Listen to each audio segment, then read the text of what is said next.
Hello friends. So in this session we'll continue with our tutorials on Python. So before we actually begin with Python programming, let's see some more basic concepts which are helpful for Python and in general for any other programming language. So as I told yesterday that I already have a blog for Python programming sessions.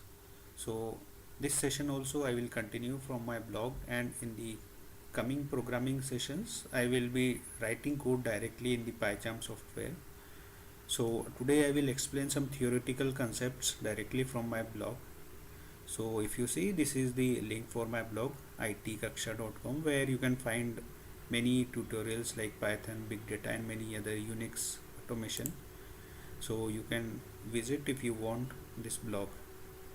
So now let's continue with this session. So in the previous session I discussed what is machine language. So I spoke about that in Java or any other programming language there is a compilation step which converts our source code into machine code. So what exactly is machine language? So in simple terms, a language that a computer can understand is a machine language.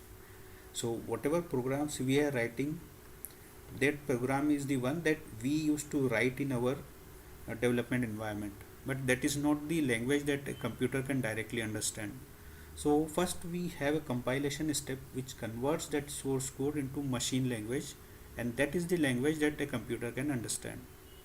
So that is called as machine language. Then what is a task? So whenever we write programs, we write certain steps. So whatever that step is, that is nothing but a task. So task is something that line of code is doing to perform some operation, to perform some activity. So that is called as a task. And what is an instruction list? Instruction list is nothing but a complete program where you have written n number of steps one by one in a certain sequence. That is called as an instruction list. So you are writing some instructions and telling the program to perform those instructions in that defined order. And just like we have our natural language like English, similarly we have machine language which the computer can understand, and instruction list is the alphabet of the language.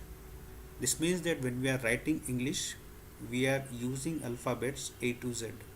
So similarly, when we are speaking about machine language, the instruction list is the alphabet of that language which a computer and its processor will easily understand. So this was some basic information about what is machine language, what is task, and what is instruction list. Before we directly begin into programming, let's see what are some other Python implementations.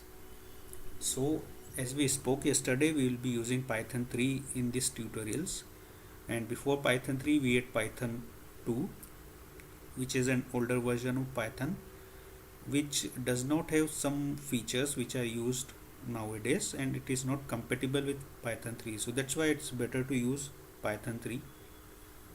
And as we already know, Python is being organized and handled by Python Software Foundation community. So it's a community of large number of developers who are maintaining all the updates and new features and libraries of Python. And Python Software Foundation is written in C, so hence we also call it as C Python sometimes. And this can be easily migrated and ported and compiled to run C programs.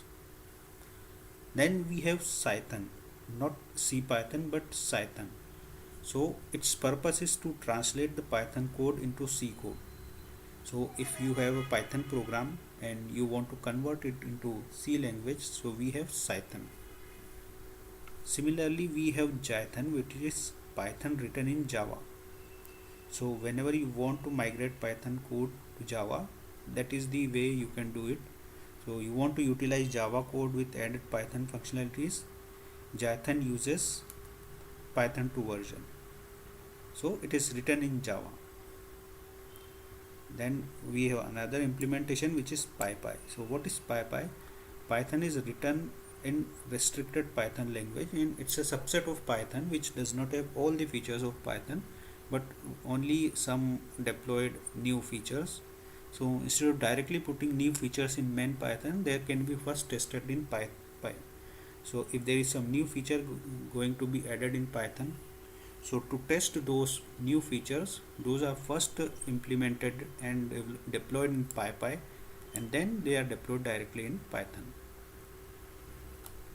And how to install Python, I have given this link, so you can directly go to this link and see how we can install Python. So we need to go to this website, we can download and then we can install. So this is the official website of Python, and here in the download links we can see the latest version of Python, which is 3.11.1. so this we can download and we can install. I will create a separate session for this. So for now you can just go to this link python.org and you can download Python and install it. That's all for today's session. We'll meet in the next session. Thank you.